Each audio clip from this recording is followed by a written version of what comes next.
Hey guys, welcome to Tutorial Guru. Today I'll be showing you how to auto save your photos from your messenger, and now let's dive right in.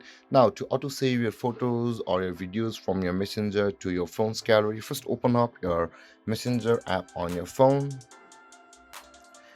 After opening, guys, in order to go to the autosave feature on your messenger app, at the top left corner of the screen you can see there is a three-lined icon available for us. Tap on that three-lined icon first, and after this panel appears, guys, on the top right corner of this panel there is a settings icon available for us.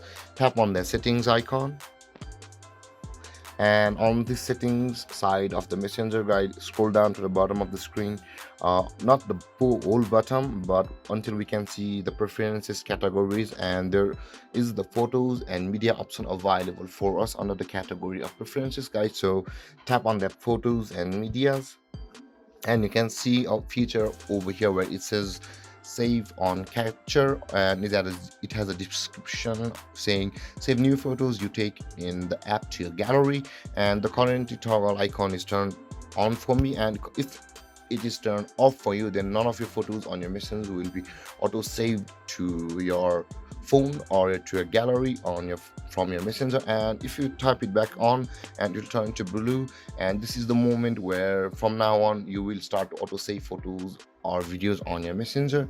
And with that being said, guys, this is how you auto save the photos and videos on your phone from and and by doing this, guys, you will be able to auto save your photos or videos from your messenger to your phone. And with that being said, guys, and if you have any confusions or questions regarding the topic, feel free to comment in the comment section below, and don't forget to like, subscribe, and hit that bell icon for more videos. Thank you for watching, guys. Peace.